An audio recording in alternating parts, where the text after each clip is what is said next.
Doctor Oscar Gerardo Arrieta, muchas gracias por esta oportunidad. Nos acompañan en esta charla varias compañeras que participan en el seguimiento de los temas de salud para el grupo La Silla Rota.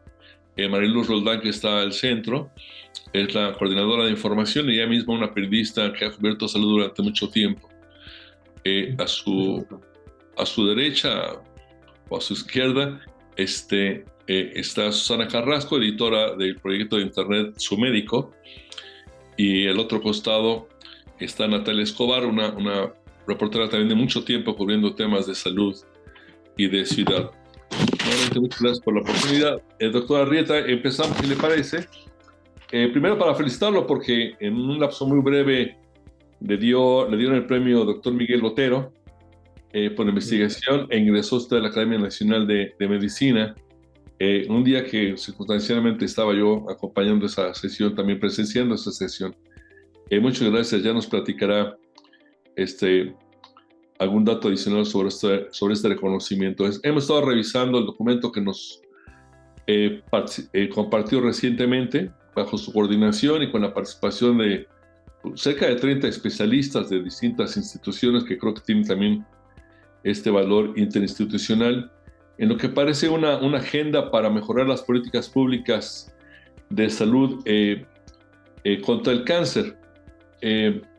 ¿Cómo se concibió este proyecto, esta iniciativa? ¿Y qué aceptación o qué procedimiento está siguiendo en los distintos sectores que están involucrados en este tema, doctor? Bueno, esta iniciativa es mía al ver que estábamos tratando de mejorar la atención de la gente oncológica de una manera desordenada. Cada vez vemos más las ONGs organizando reuniones en el Senado o en la Cámara de Diputados, hablando de cáncer de pulmón, cáncer de cervix, cáncer de ovario, cáncer de colon, tratando de sacar iniciativas, pero siempre es los mismos problemas que tenemos todas las nacionalidades. Falta de educación de médicos de primer contacto, una falta de referencia temprana, no hay programas de tamizaje, falta de acceso a medicamentos, falta de equipos de radioterapia, tiempos prolongados para recibir radioterapia. Entonces todos tenemos los mismos problemas y no hay ningún cambio. Entonces traté de conjuntar las necesidades más importantes en temas para posteriormente ir a la Cámara de Diputados y hacer una discusión, una en el Senado, acercarme a varios actores, entre los secretarios de salud, Consejo de Salubridad y a ellos desde el Senado. La problemática es muy grande, hay muchos retos que se pueden lograr para mejorar la atención de los pacientes con cáncer. Una limitante muy importante es el presupuesto y lo que es importante hacerles entender que si nosotros invertimos en la prevención o en la detección de cáncer de etapa temprana, esta inversión va a tener importantes frutos porque va a reducir los costos de atención, además, por supuesto, de mejorar el pronóstico de los pacientes. Entonces, se está invirtiendo una gran cantidad de dinero en pacientes que desgraciadamente tienen enfermedad metastática ya avanzada, y el hecho de que tengamos claramente un mayor diagnóstico de etapas avanzadas en nuestro país es por múltiples factores, ¿no? Entonces, atacar estos factores de manera coordinada creo que es muy importante para tratar de mejorar las etapas tempranas y mejorar los resultados y de la misma manera reducir los costos de atención de los pacientes, que es un tema muy importante.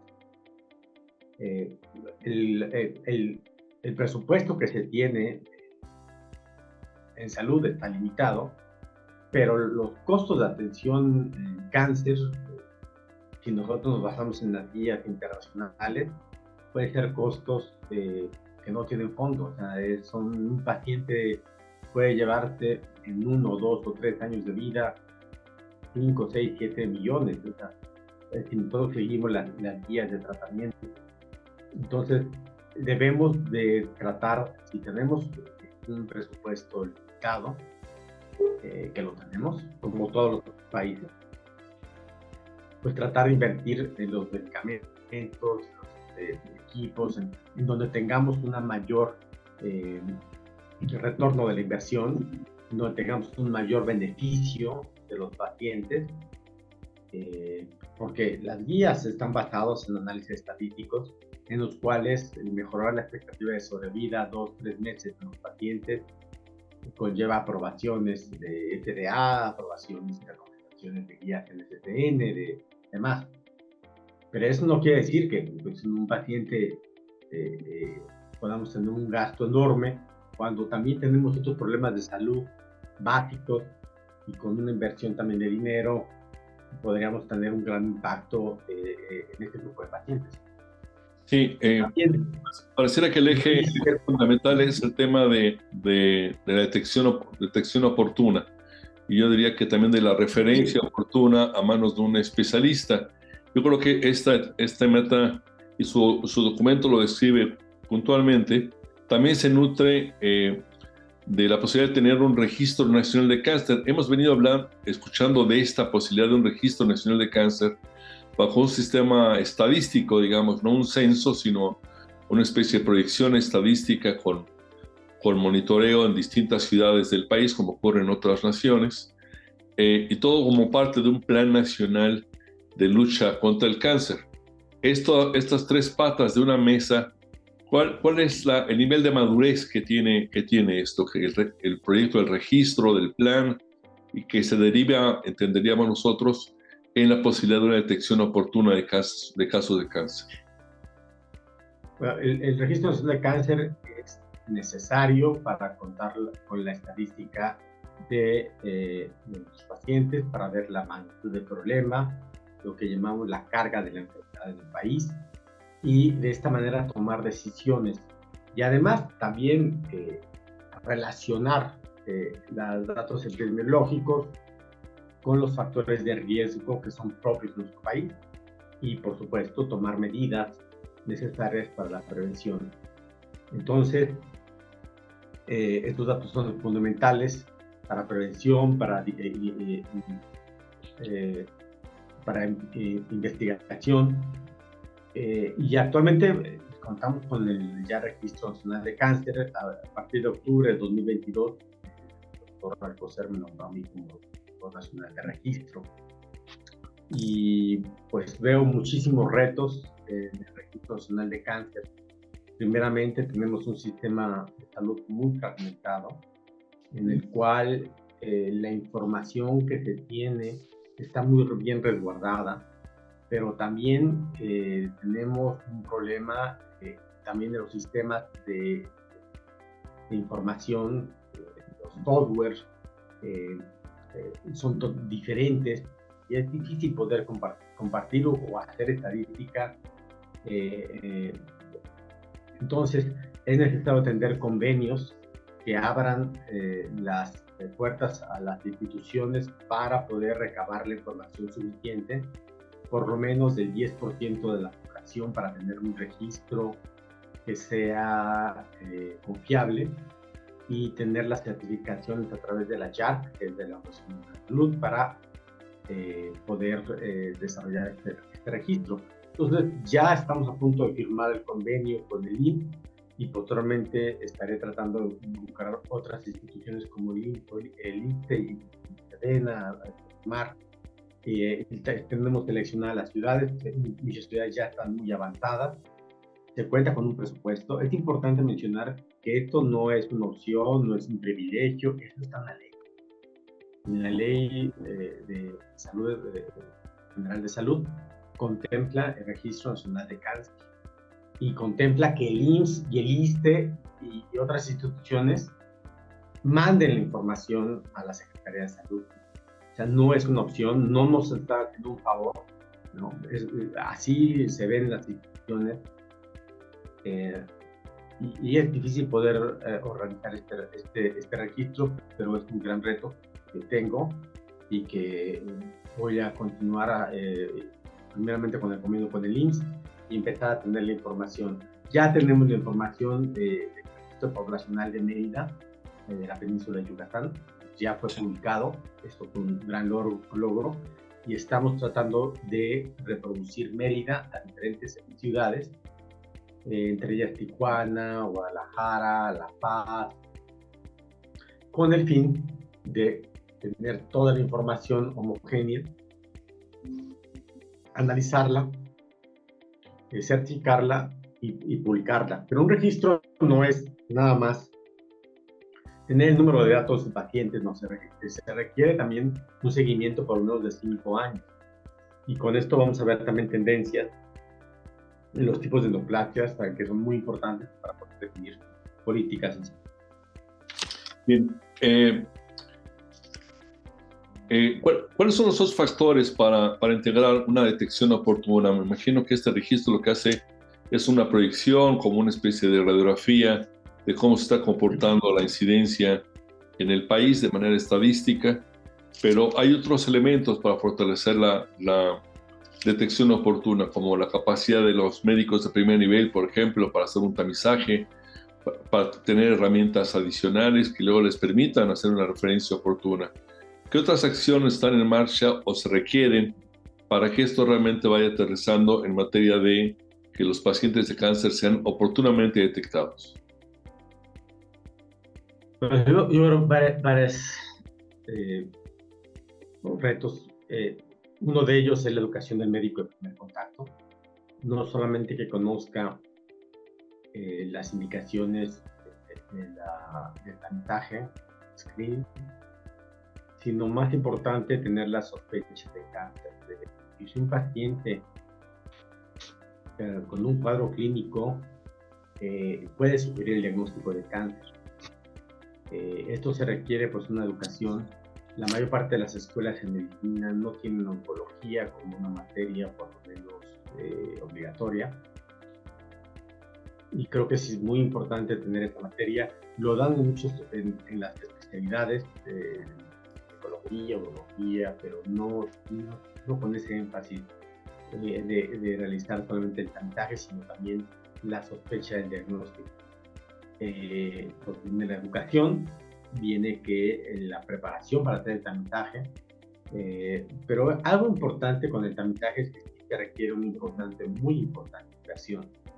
En el caso de cáncer de mama ya se está haciendo gran cantidad de mastografías, están haciendo un gran trabajo, pero todavía falta más. Promover la cultura de los pacientes para que se hagan estos estudios. En el caso de colon o de pulmón, hay pocos programas del sector público que invitan al paciente a hacerse estudios de tamizaje. Si el sistema de salud está saturado, en mi caso de cáncer de pulmón, yo requiero hacer una tomografía de baja dosis. Esa tomografía, en pacientes con alto riesgo, que es decir, en pacientes fumadores, cuando las tomografías están saturadas porque se utilizan para el diagnóstico de neumonías, abscesos, estallaje de cáncer, respuesta del cáncer. Y yo quiero hacer una tomografía para un paciente con cáncer en las instituciones y tengo 3-4 semanas de retraso. Entonces, imagínese impulsar un tamizaje en cáncer de pulmón. Pues, imposible. Entonces, se requieren programas muy específicos. Entonces, lo que estoy haciendo, por ejemplo, en el cáncer de pulmón, es hacer un programa, analizar cuál es el beneficio real de los pacientes, cuál puede ser el costo, y con este análisis de eficacia, llevarlo al gobierno y presentarlo como una propuesta. Por supuesto, conlleva no solamente tener la tomografía, conlleva también el tener quien interprete la tomografía. No es lo mismo tomar una biopsia de mama o de Papá Nicolau que tomar una biopsia de pulmón en una sospecha de cáncer. Se requiere alguien que sepa interpretar la tomografía, que tomar la biopsia con un bajo riesgo, ya sea broncoscopía o biopsia guiada por tomografía. Entonces conlleva a un mayor costo todavía la atención, y además puede haber falsos negativos o positivos. y esto conlleva mayor riesgo también de complicaciones. Entonces, es importante valorar, conlleva un muy alto costo. Entonces, donde veo el mayor problema es que usted puede, y lo invito, a entrevistar a 10 pacientes del instituto o de IMSS o del ISSSTE, y va a ver que de estos 10, 8 o 9 vivieron un viacrucis para llegar al hospital. Es decir, pasaron un promedio entre 6, 7 u 8 meses entre que el paciente inició con los síntomas y que inició tratamiento. Entonces, tenemos un sistema de referencia muy tardado por diferentes factores. Y esto es lo que sí quisiera yo hacer énfasis para poder como una política, porque el recurso que se requiere es mínimo. O sea, la inversión que se requiere. Se requiere hacer lo mismo, pero más rápido. Entonces, un paciente con una sospecha o una lesión, por ejemplo, cáncer de mama, se va a hacer una mastografía a algún centro de la Ciudad de México o en algún laboratorio privado como tamizaje, o porque encontró una bolita, le encuentran un paciente, una lesión sospechosa, un BIRATS 4 o 5, y el paciente, ahí viene el primer problema, el conocimiento de qué hacer para llegar.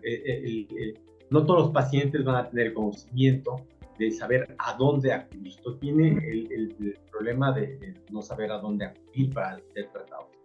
Luego que tiene que ir a un primer nivel de atención, en el cual ahí muchas veces hay un retardo en el que se puede hacer la biopsia de 2 o 3 semanas. Luego que hacen la biopsia, tiene que haber un reporte.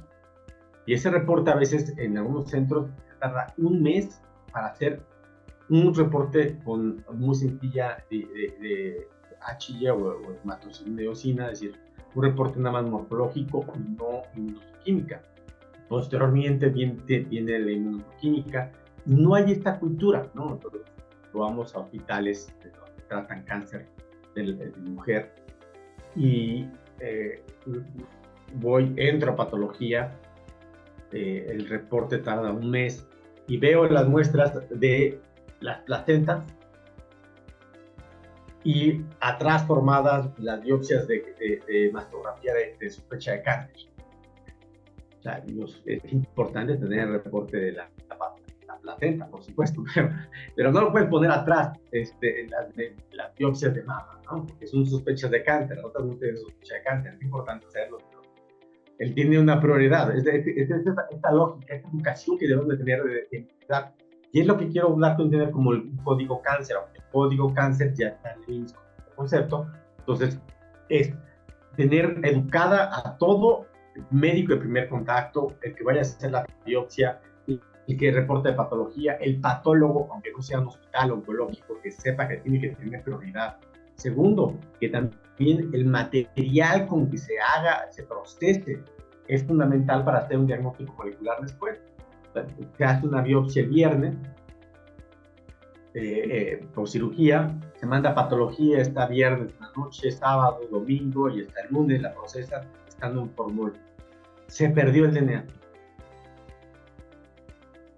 Las controles de parafina, de la calidad de la parafina, también influyen para poder preservar hacer buena inmunoquímica, buenos análisis moleculares. Entonces, es un concepto que te involucra a todos, saber cambiar el chip de poder de tener un diagnóstico rápido.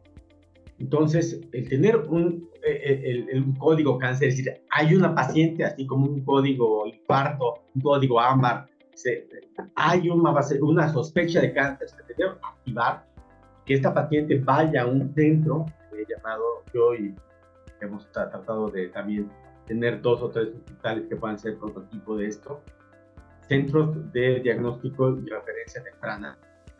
Vaya este mismo día, este hospital esté hecho para hacer biopsias, que haya un radiólogo intervencionista, que haya un mastógrafo, que haya alguien que haga interprete la mama y ahí mismo haga la biopsia, que pase a patología, que en una semana esa biopsia tengamos todo. El reporte histopatológico, la inmunoquímica básica para saber qué es, qué tipo de tumor, si es un cáncer de mama triple negativo o no. Ahí mismo, si es un cáncer, si no es cáncer, pues se refiere a un centro de salud para seguir con la vigilancia y los problemas ocurrentes, ¿no? Y si es cáncer, se debe hacer ahí mismo, idealmente, una tomografía que pueda estadiar al paciente de manera completa, mientras pasa a una red de servicio social que se tiene, pero que implementarla específicamente, que decir, este paciente tiene un cáncer, vive en el sur de la ciudad, va a ir a cancerología, pero no dándole una hojita ahí, vaya y a ver que lo atienda, no, a cancerología, sacar la cita para el otro día, y que llegue a cancerología el otro día, que sea atendida ese mismo día, y que en 1 o 2 semanas esté el reporte, esta viaje o lo que se tenga que hacer para iniciar tratamiento. Lo que pasa es exactamente lo contrario, ¿no? Llega un paciente, no sabe qué hacer, está por ahí, el médico manda el primer nivel de atención, el segundo nivel de atención, toman la biopsia, el reporte patológico tarda, ya vimos que tiene cáncer, ok, váyase al hospital a un tercer nivel, llega al tercer nivel con 3, 4 semanas de retardo, vamos a volver a repetir todos los estudios, pero la tomografía tiene 4 semanas de retardo, la consulta con un oncólogo es en 6 semanas, llega el oncólogo, no, pues falta laboratorio. Entonces vamos a... Todo esto lleva 7, 8 meses. Yo supongo que estamos hablando de un entorno... En 8 meses ya no es etapa. Estamos hablando de un entorno metropolitano. El documento, estamos en un entorno metropolitano. El documento de ustedes enfatiza, y es inquietante, en cómo se expresan las desigualdades en el país, seguramente geográficas, desde luego socioeconómicas, en todo esto que usted llama factores farmacoeconómicos. Si eso ocurre en la Ciudad de México o en otras metrópolis del país, ¿cómo se expresa esta desigualdad en el tratamiento con cáncer? Nos lo imaginamos, pero ¿qué le ha tocado a usted vivir? Exactamente, tenemos muchas desigualdades en el país. Tenemos sistemas de salud totalmente preparados, segmentarios, que tienen diferentes tipos de protocolos. Y dentro de la institución o entre cánceres, ¿no? Vemos que hay ciertos tipos de cánceres que están bien en cuanto a su recurso que tienen para medicamentos, y hay cánceres que están muy abandonados, ¿no? Y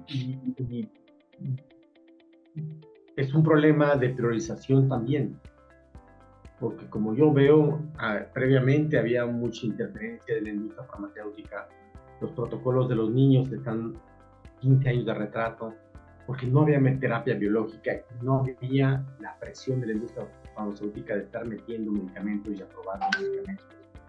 Entonces, el tener priorización, y esta es una desigualdad dentro de las instituciones también se tienen en cuenta los medicamentos, otras no cuentan con medicamentos, los protocolos son totalmente diferentes, de tal manera que tenemos mexicanos de primera, segunda y tercera.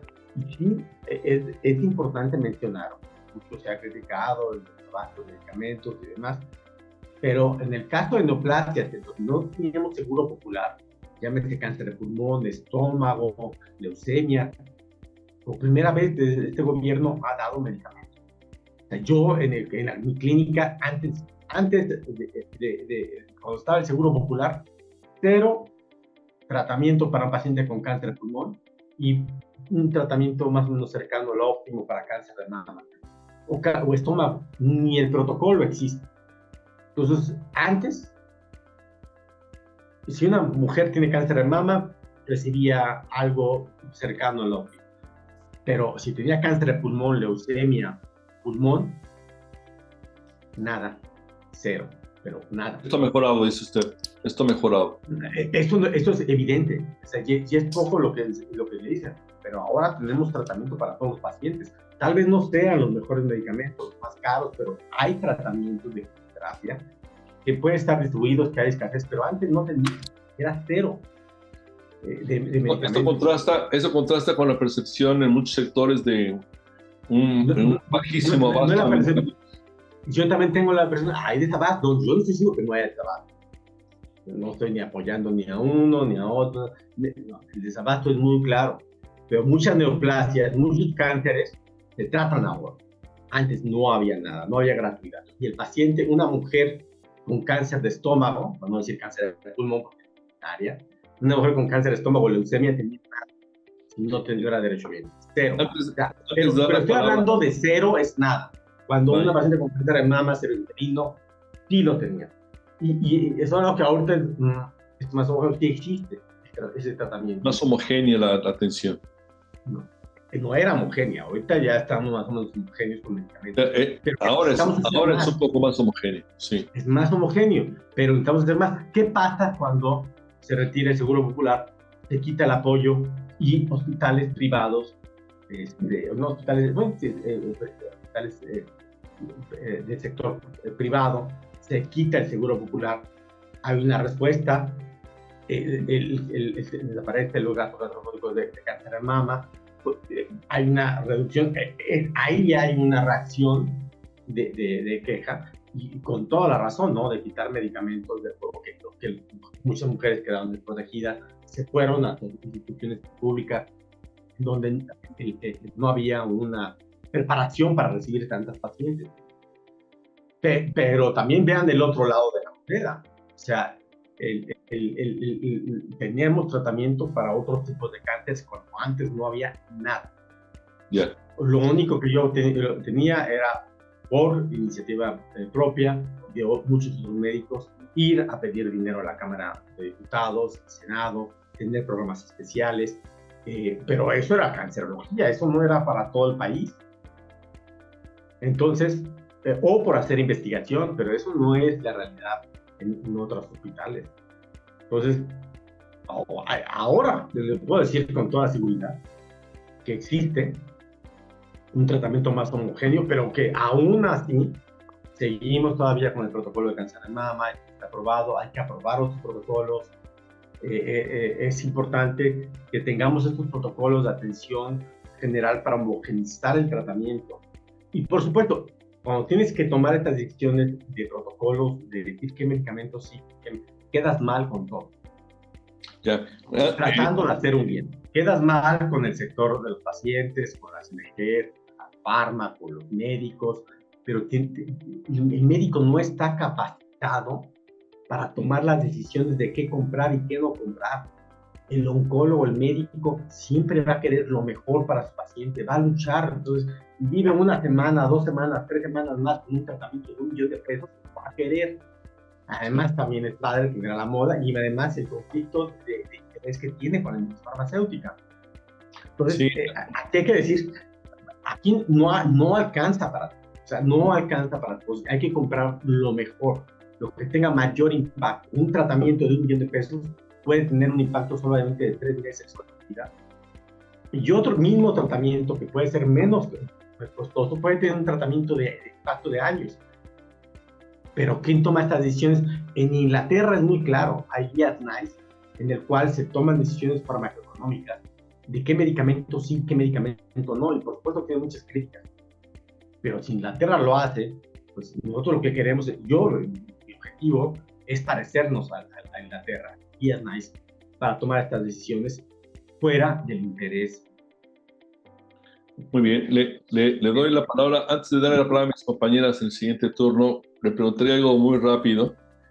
Usted en su reporte, ustedes alertan de que en los niveles de clase media alta está elevando la incidencia. ¿Esto será por las capacidades instaladas en torno a ese nivel socioeconómico para mejorar la detección? ¿O es algo que tiene que ver con patrones de vida y de consumo? Seguiremos contigo, Mariluz. Adelante. No, adelante, doctor, con esta pregunta. Sí, yo creo que es multifactorial, depende de cada neoplasia. Seguramente sí influye. Tenemos un muy mal registro. No sé qué es mal registro, pero los casos son muy bajos en Mérida y en otras zonas de cáncer de pulmón. Totalmente diferente a lo que pasa en el mundo entero. Si aquí el cáncer de pulmón no existiera o fuera el 15º lugar de incidencia. Y a mí me parece que mucho es que el paciente ni siquiera llega. Sí. La gente llega con una sospecha de neumonía, tuberculosis, y no se hace el diagnóstico de cáncer de pulmón. En el caso, y esto nos habla, por supuesto, de un efecto que va a alterar las estadísticas y, por supuesto, hay otras neoplasias en donde se puede dar una intervención que está relacionada con el medio económico, el cultural, y que influye en tener una diferencia en las estadísticas comparadas con otros países. Puede haber una mujer de campo que contraiga cáncer de pulmón por el uso de un anafre de leña y que muera sin saber de qué murió. Sí, murió por EPOC, ¿no? Sí. Por EPOC. Por un EPOC, sí. Tenía EPOC, pero además le dio cáncer de pulmón. Entonces, claro. Seguimos, Mariluz. Adelante, gracias, doctor. Doctor, pues muchas gracias. Justamente eso sí, le quería preguntar de este tema del cáncer de pulmón, que usted es experto en la materia. Sí, doctor, pues muchas gracias. Para que quisiéramos preguntarle, ¿cuál es el panorama en México del cáncer de pulmón? Si pudiera hablarnos un poco de cifras, detallarnos cuál es el panorama de esta enfermedad, por favor. Bueno, en el mundo se presentan 2.2 millones de casos, fallecen alrededor de 1.8 millones. En Estados Unidos son 150,000 casos al año. Estamos hablando en México, de acuerdo al registro del INEGI, son 6.500 casos de cáncer de pulmón. No hay 6.500 nuevos casos anualmente. Nuevos casos de pulmón. Yo creo que con otros, con Globocan, que son proyecciones, se calcula que son alrededor de entre 10,000 y 12,000 casos de cáncer de pulmón. Entonces, si nosotros vemos las cifras en los Estados Unidos y en el mundo, puede ser que hubiera diferentes factores de riesgo. Tenemos menor tabaquismo, ¿no? Eso también nos hace que el cáncer de pulmón en proporción tenga un mayor cáncer de pulmón en pacientes no fumadores, que nos hace un diferente perfil, inclusive un diferente perfil genético. Pero sí es un problema grave de cáncer de pulmón. En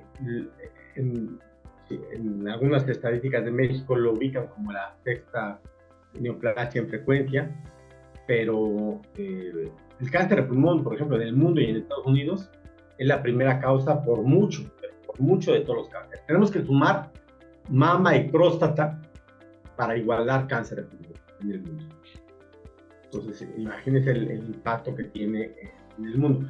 En México, insisto, los registros no están tan claros, pero sí existe evidencia de que tenemos un cáncer de pulmón muy parecido a la población asiática, un cáncer de pulmón de no fumadores, con perfiles moleculares muy similar a ellos, y esto pues impacta en el pronóstico, y esto lo estamos estudiando nosotros. Ok, doctor, pues justamente en ese sentido, que usted se ha dedicado mucho a la investigación de este tema, si pudiera hablarnos un poco de los hallazgos más importantes en su investigación que le hizo acreedor a este premio doctor Miguel Otero 2023, si pudiera detallarnos algunos puntos más importantes que usted encontró en este trabajo. Muchas gracias. Bueno, el premio Miguel Otero es por trayectoria, por trabajo. Mi trabajo de investigación sido básicamente en el área de cáncer a todos los niveles. Tiene que ver con datos epidemiológicos del cáncer de pulmón, como conocer la frecuencia de las mutaciones, ese tipo de mutaciones que predicen la respuesta a un tratamiento y que son altamente eficaces, en donde vemos claramente que en México hay un cáncer de pulmón asociado al tabaquismo y con mayor número de mutaciones, que estamos entre las mutaciones que se presentan en caucásicos, en Europa y Estados Unidos, y en la población asiática, muy parecida a la población asiática y muy parecida a la población de Perú, por ejemplo, en América. Totalmente diferente a la población de Argentina. Y esto conlleva a que 1 de cada 3 pacientes, uno de cada 3 o 4 pacientes, tengan una mutación en el cual un tratamiento tomado es altamente efectivo y que en la primera línea de tratamiento no requiere quimioterapia. Esto también hemos hecho estudios en colaboración con el Hospital Dana-Farber de Boston, con análisis genéticos muy profundos, es decir, con una alta sensibilidad para detectar todas las mutaciones del tumor. Y hemos encontrado una asociación con genes de ancestría asiáticos que tenemos en nuestra población y que comparte también Perú. Y que esto se asocia a mayor riesgo de mutaciones de la GPR, e inversamente a otras mutaciones como KRAS, que está asociado al tabaquismo. Y esto explicaría un poquito acerca de por qué tenemos esta incidencia de mutaciones y una epidemiología diferente a otras partes, en donde en las mujeres, por ejemplo, 66% de las mujeres con cáncer con cáncer de pulmón nunca fumaron. Cosa que en la literatura estamos ese 80% del cáncer, 85% está asociado al tabaquismo. Aquí en México no. Es totalmente diferente a la epidemiología. Por supuesto, también esto conlleva factores de riesgo como el consumo de leña, en el cual hemos hecho análisis moleculares que es totalmente diferente un cáncer por tabaquismo que por el consumo de leña, y las características clínicas y moleculares como factores de riesgo. También hemos desarrollado nuevos esquemas de tratamiento, tratando en parte de reducir los costos de tratamiento y esquemas eficaces. Hemos hecho también combinaciones de tratamiento de quimioterapia e inmunoterapia, como nuevos cambios en el paradigma del cáncer de pulmón y han tenido resultados positivos, o combinaciones de medicamentos con esquemas de tratamiento diferentes. Y todo esto enfocado a cáncer de pulmón, el aspecto farmacoeconómico. Y primeramente vimos la frecuencia de mutaciones en nuestro país, esta mutación que les comento. Teniendo esta frecuencia, primeramente vi muy criticado hace 15 años cuando empecé estas mutaciones, porque ¿para qué lo hacía? No tenía tratamiento. Entonces, pues, acudí a la Cámara de Diputados durante muchos años y obtuve un presupuesto para este grupo de pacientes con un medicamento relativamente de alto costo, pero altamente eficaz. Y esto cambió la historia natural de muchas pacientes y muchas mujeres. También analizamos, ya teniendo el medicamento, hicimos investigaciones de farmacocinética, de cómo se comporta diferente el cáncer, el metabolismo del medicamento, que requerimos una dosis más baja, los perfiles de toxicidad de los medicamentos en nuestra población. Pero esto fue todo por tratar de encontrar estos tipos de mutaciones. Y, por supuesto, hacer análisis farmacoeconómicos, en el cual hace 10 años, en colaboración con el Instituto Nacional de Salud Pública, hicimos una comparación entre recibir quimioterapia y recibir un tratamiento biológico en pacientes mutados. Y bueno, el costo-beneficio es enorme a favor del tratamiento biológico. A pesar de esto, 10 años en el IMSS nunca hubo este tipo de medicamento, cuando había medicamentos que valían 2-3 veces más y tenían un impacto pequeño en sobrevida o muy dudoso en muchos estudios negativos. Y fue que a través de este estudio farmacoeconómico impulsamos que en el IMSS hubiera este tipo de medicamentos. De aproximadamente años ya hay medicamentos de este tipo, pero pasaron 10 años, 12 años sin este medicamento cuando sabíamos que era eficaz.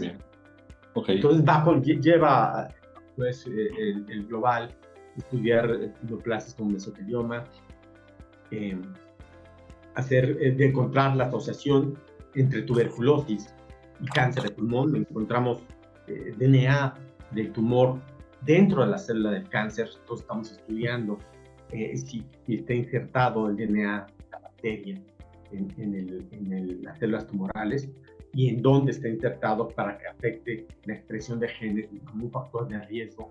Se creía que la tuberculosis era por inflamación.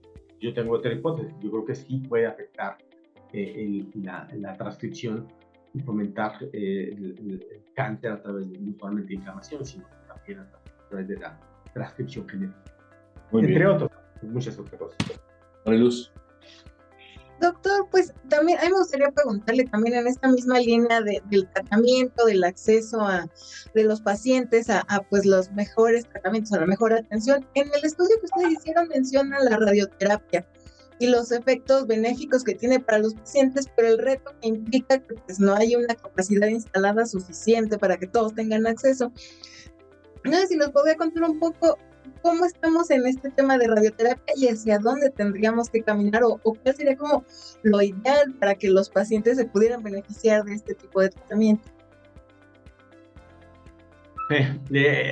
Muchas cosas que decir de la radioterapia y es un ejemplo, yo creo que de la debilidad más que tiene el país, la radioterapia.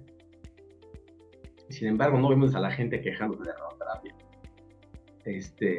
Se queja de los medicamentos, ¿no? Se queja de medicamentos que cuestan 200,000 pesos del mes el medicamento. Entonces ahora ya tenemos medicamentos, pero no para tratar cáncer localmente avanzado con radio e inmunoterapia, pero nadie dice nada de la radioterapia. Y esto me gustaría que ustedes pensaran por qué, ¿no? Los pacientes que reciben radioterapia, y que no reciben radioterapia a tiempo, quita el beneficio de la radioterapia en la adyuvancia. Es decir, cuando quitan un cáncer de mama y le mandan a radiar a la paciente, porque está indicado radiar a la paciente, si pasa más de 4 meses, se pierde el beneficio, ya no sirve la radioterapia. En el caso de un paciente con cáncer de pulmón, que no se puede quitar, pero es potencialmente curable, de esta magnitud, recibe radioterapia 3, 4, 5, 6 meses después. A los 5 o 6 meses después, ese tumorcito que estaba ahí, pues ya dio metástasis. O peor aún, radiar con cobalto, con técnicas ya obsoletas, el pulmón va a hacer que puedan tener un riesgo altísimo de complicar al paciente, inclusive morir por la radioterapia, y más complicado con los nuevos tratamientos de inmunoterapia inflamando el pulmón. Pero nadie dice nada de la radioterapia. Y quisiera que ustedes pensaran, yo no les voy a decir, pensaran por qué. ¿Por qué sí estamos duro y dale con el medicamento? No estamos con la radioterapia, que es un pilar fundamental. Cirugía, radioterapia y tratamiento sistémico. Por supuesto, tiene que ver todos los otros tratamientos, psicología, bueno. Pero los 3 pilares, por eso. Yo voy en Oaxaca, investigo en Oaxaca. Con un paciente que debe recibir radioterapia, ¿a dónde va? Un caos. Todos los equipos de radioterapia están localizados en las grandes ciudades. O sea, no hay un censo de conocer en dónde sí funciona o dónde no funciona. No vayan tan lejos a Oaxaca, vayan aquí a la Ciudad de México, al Hospital de Radio. 3 años parado el equipo porque no hay mantenimiento. ¿En qué hospital, doctor? Los radiooncólogos están ahí, checando, haciendo nada. ¿En qué hospital? En otros lugares sirven las paradas. ¿En qué hospital está parado el equipo? En el Hospital de la Mujer, hermano.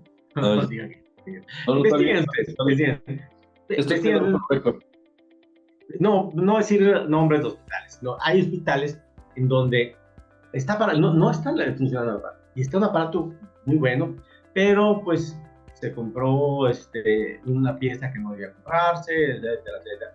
Hay otros lugares donde hay equipos de radioterapia hermosos, preciosos, altamente tecnológicos, pero no hay radiooncólogos o no hay físicos.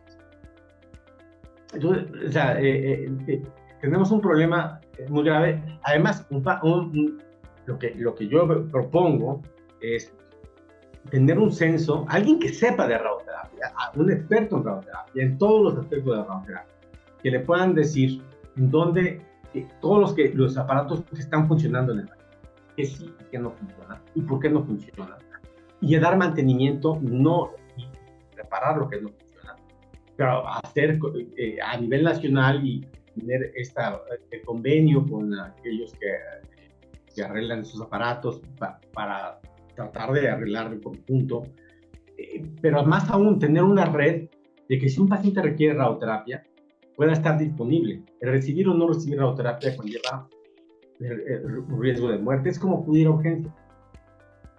Entonces creo que si un paciente requiere radioterapia, podría recibir radioterapia en cualquier equipo, IMSS, ISSSTE, Salubridad. Entonces una propuesta es que los equipos de radioterapia se abran a toda la población que la requiera, sea de donde sea, porque es una urgencia. Lo que requiere el paciente es esto. Además, conocer cuál funciona, cuál no funciona, y saber, usted vive en tal lugar, el aparato de radioterapia, y la van a recibir. No es que vaya a ver si le van a dar tratamiento, no. Van a recibirla porque ya la están esperando ahí. O sea, tener esta red de trabajo es tener un coordinador de radioterapia para tratar de reducir los tiempos y de espera que se tienen.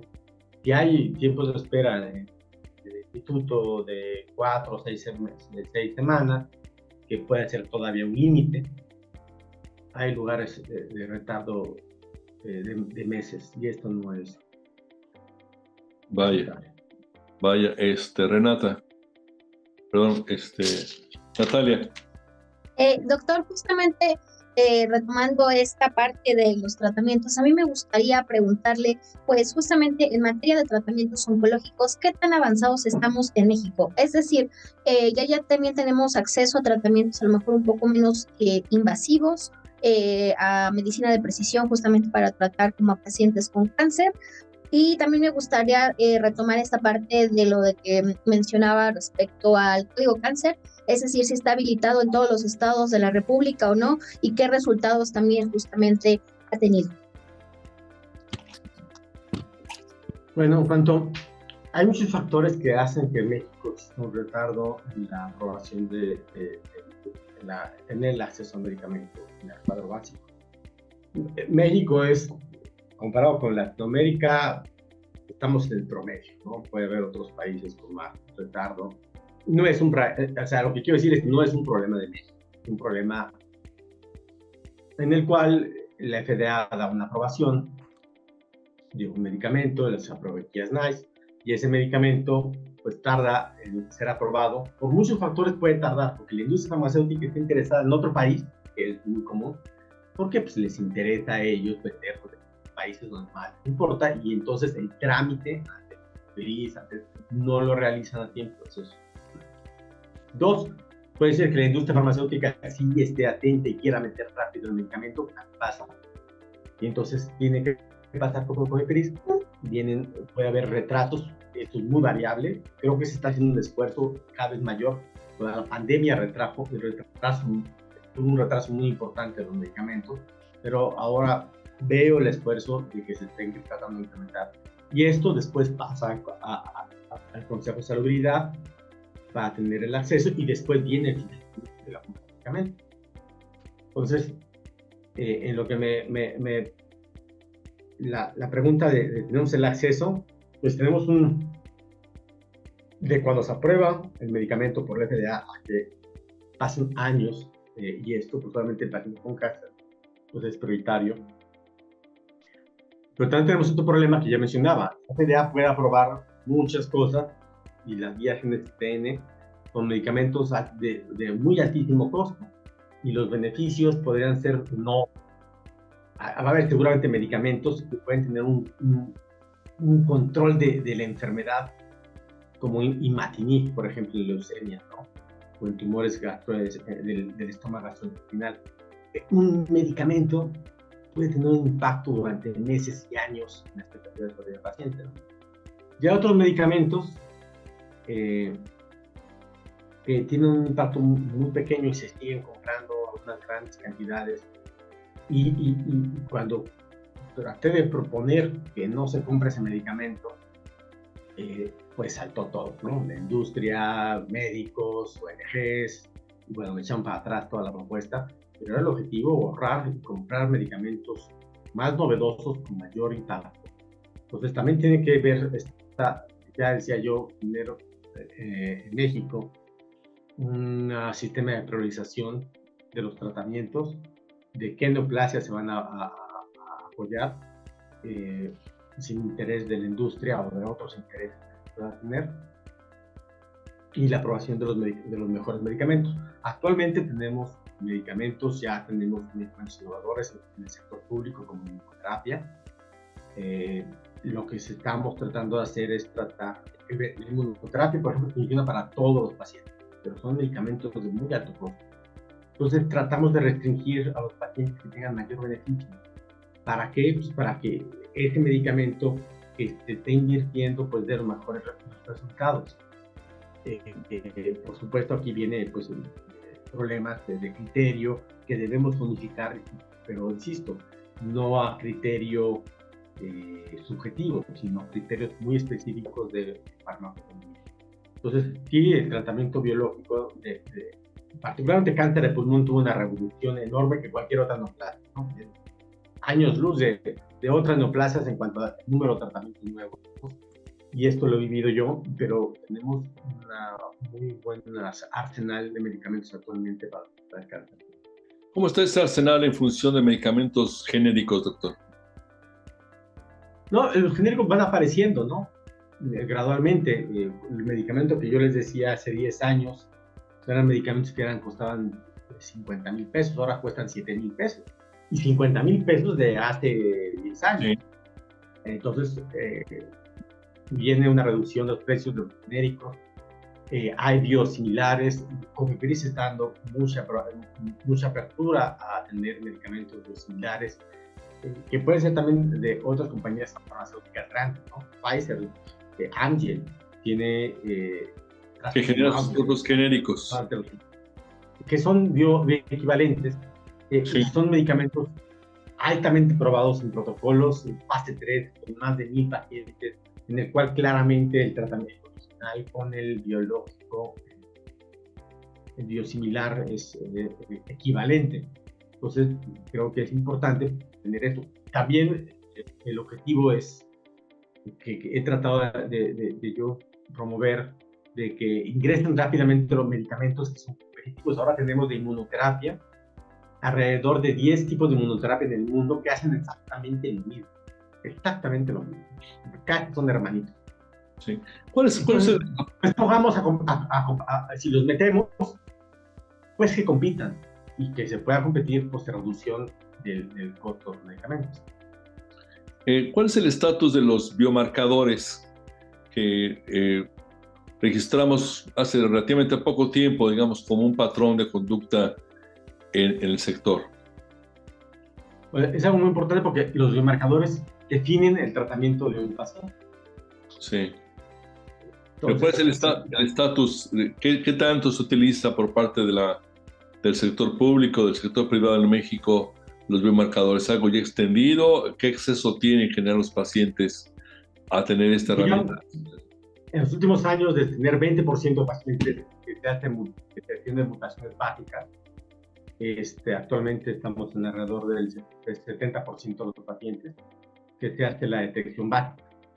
Hay otros paneles más completos que tienen más información útil, como son estudios de Foundation One, como plataformas de Next Generation, diferentes tipos de plataformas que también pueden ser caseros, ¿no? In-house, pero que necesitan ser avalados. Ese es el otro problema, que las técnicas moleculares de los resultados no son las técnicas químicas. Sí, a ver, vamos a ver la vea, que tiene muy subjetivo. Tiene que ver con un proceso un poquito más complejo y que tenemos que tener certificaciones. Nos vemos pululando laboratorios en todos lados sin tener las certificaciones adecuadas y dar la certeza al médico y al paciente de que se está haciendo una prueba correcta. Algo serio. Pero doctor, lo más grave todavía es que todos en México, la genotipificación biomarcadores ¿Lo hace qué, perdón? Entonces, lo hace la industria farmacéutica. Ya, o sea, el sector privado. No. El sector privado y en público, pues. O sea, hay laboratorios privados que hacen algún laboratorio con costo, pero es muy raro. Pero la mayor parte lo paga la industria farmacéutica. Ustedes decían, pues que padre, está muy bien. Qué bueno que la pague la farmacéutica. No, nada es gratis. Todo va en el costo. No. 1, no es gratis. 2, tiene un conflicto de interés. El que la industria farmacéutica está haciendo su propia prueba para su propio medicamento, pues tiene un conflicto de interés. Claro. 3, cada laboratorio tiene su propia molécula. Entonces, cada quien se enfoca en su molécula. Entonces, traté de organizar la industria farmacéutica para que tuviéramos un consorcio. Aún así, es muy difícil poder que un laboratorio va a dar 2 pruebas porque es la que me interesa, y además a la única que le meto controles de calidad es a la prueba que a mí me interesa. Las otras, pues digo que están haciendo, no necesariamente. Ese es el conflicto tan grande que tiene. Pero lo más grave todavía es que se toman decisiones en Suiza, en Nueva York. Se acabó el presupuesto. ¿A qué país cortamos? Pues México, Latinoamérica, y ya no va a haber apoyo económico. O pierden la patente. Pierden la patente, le dicen, no voy a estar pagándole, trabajándole al genérico. Entonces dejan de hacer la prueba. Y entonces caemos a la edad de piedra automáticamente. No estamos preparados. Entonces necesitamos tener laboratorios del sector salud, que así como existe un INDRE y pruebas muy complejas para infecciones, para cáncer el problema es mucho mayor y medicamentos de alto costo. Entonces la propuesta es de un laboratorio de investigación nacional. Y puedo decir, no, el doctor Arrieta quiere apoderarse de todas las muestras, de hacerlas, pero no es por eso. Es porque es más barato mandar las muestras y procesarlas. Imagínate que cada hospital certifique, haga pruebas. El kit, un kit cuesta, que hace, puede decir un número, 50 pruebas. Y otro kit que hace 10, el de 50 vale lo doble que el que hace 10. Entonces me sale más barato hacer 50 que hacer 10. Claro. Pero yo no voy a tener una población en un hospital, inclusive siendo Centro Médico Nacional o el MAT, no va a tener 50 pruebas para una semana. Entonces tengo que hacer 10 gastándome más dinero, pero además viene el equipo, el mantenimiento, todo lo que lleva. Una entidad concentradora. Y además tener los controles de calidad. Entonces hay que centralizarlo. Eso, la propuesta de hacerlo en cancerología, e inclusive la propuesta mía es que tenga un presupuesto aparte. Esto va para todo el país, no para cancerología exactamente, solamente. Doctor, lo ofrecimos que le íbamos a robar una hora, pero le quiero hacer una última pregunta. El INCAN está en proceso de renovación de su dirección. Entiendo que el doctor Abelardo Meneses termina en agosto. ¿Usted está teniendo alguna participación en este proceso de alguna manera? Sí, soy uno de los aspirantes que va a escribirse, aún no me he escrito para el proceso de la dirección. Creo que el INCAN requiere una renovación de todo, otra visión. Se han hecho cosas muy significativas. Las autoridades previas de verdad han hecho un trabajo muy bueno, pero también se requiere tener ya otra visión y cambiar el modelo, cambiar todos los niveles, el pensamiento que se tiene en cuanto a cancerología. Ojalá sea. Creo que cualquiera de los candidatos va a hacer un buen cambio y reconocer al doctor Meneses su labor como director en esta difícil pandemia que tuvo. Esta nueva visión, ¿cuáles serían los 3 principales vectores de esta nueva visión necesaria para el INCAN? Bueno, modernizarnos, desde hacer el laboratorio de genotipificación es uno básico para ellos. Tener, por supuesto, clínicas que no se tienen, que son muy importantes para el país, como reproducción. Cada vez el cáncer se presenta más en pacientes jóvenes y un alto porcentaje va a querer tener restauración de la función reproductora. No hay bancos en México públicos, no hay banco de esperma para pacientes oncológicos. Usted tiene un adolescente con un cáncer de testículo que le va a dar quimioterapia, ir a donar su esperma tiene que ser medio privado, no hay otro. Entonces, esta visión de cambio, de tener un laboratorio, tener políticas que reflejen más a la institución para la toma de decisiones, coordinar la prevención junto con el Consejo de Salubridad, por supuesto, trabajar de manera conjunta con los institutos. Existe un divorcio entre las áreas básicas y clínicas. Entonces, creo que una integración. En mi caso, por ejemplo, yo vivo es que yo tengo la parte de la clínica y tengo mi laboratorio. Entonces, como tengo un conjunto que va directamente relacionado, una unidad translacional, cosa que no existe, y creo que es fundamental poder dirigir la investigación a donde debe de ir, y tener líneas prioritarias para el país. Y muchos aspectos también administrativos que deben de modificar. Muy bien. Pues creo que le tenemos que agradecer, doctor.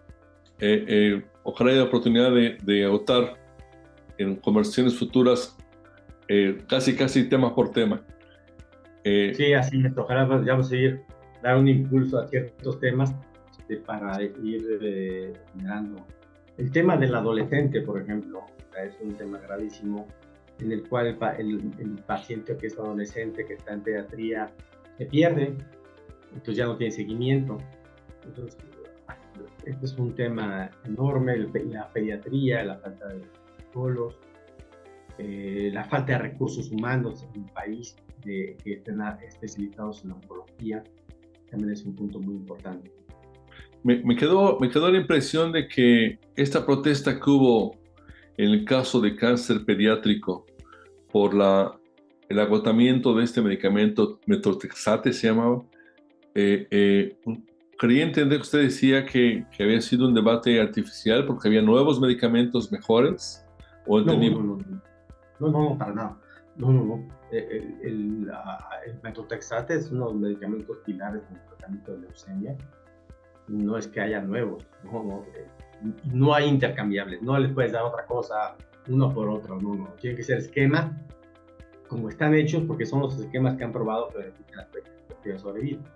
Lo que sí es que son medicamentos de bajo costo. Y el problema es que muchas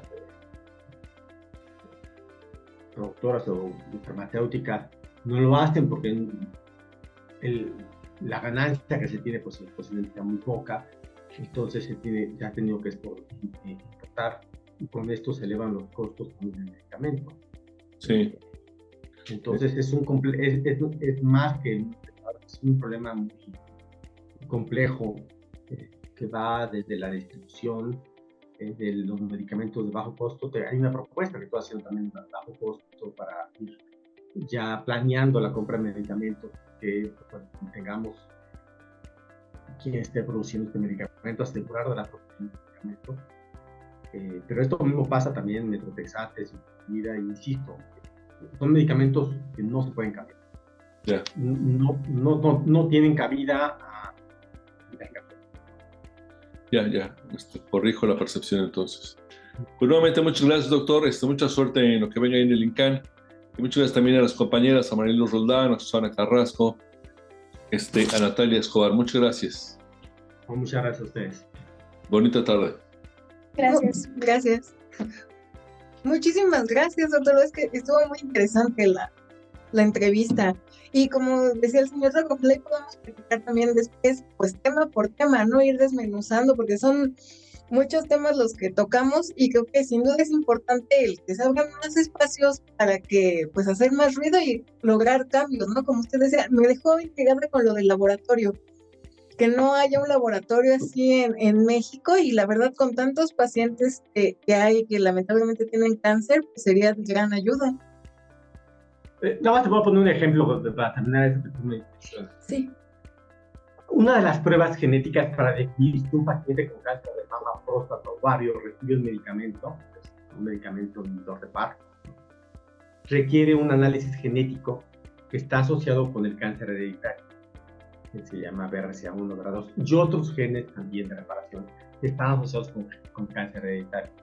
Entonces ahora tenemos una tonelada de información de pacientes con cáncer, con genes hereditarios de información. ¿Alguien ha pensado qué hacer con los familiares? Hay que hacer la prueba también. ¿Quién va a pagar eso? Pero la información está ahí. O sea, ya tenemos el medicamento, el paciente recibe o no el medicamento. Ya, tenemos la información. ¿Quién ha hecho esa propuesta? Vamos a hacer pruebas a todos los familiares, darles el consejo y explicarles, pero además, ya hicimos la prueba en el IMEGEN, Carmen Aláez, en el programa, ya tienes que ser positivo, requieres un seguimiento, requieres una prevención, inclusive tratamiento quirúrgico. Y eso tiene un impacto enorme, porque ahí es donde curas a los pacientes. Ahí es donde previenes. Pero no hay nada todavía. Entonces, lo peor, bueno, en el IMEGEN se detecta a una paciente con cáncer, se detecta a la familia, cuando tiene el recurso para pagar. Y entonces lo manda a cancerología. Y en cancerología dicen, no, usted es derecho a IMSS o váyase al IMSS. Llega al IMSS o al ISSSTE. Ya, aquí no existe. Yeah. Entonces, el hacer cosas involucra mayor responsabilidad. Claro. Y es algo bueno, pero hay que hacer algo. ¿De qué sirve tener eso? Es una oportunidad que no se puede dejar pasar para hacer una prevención real.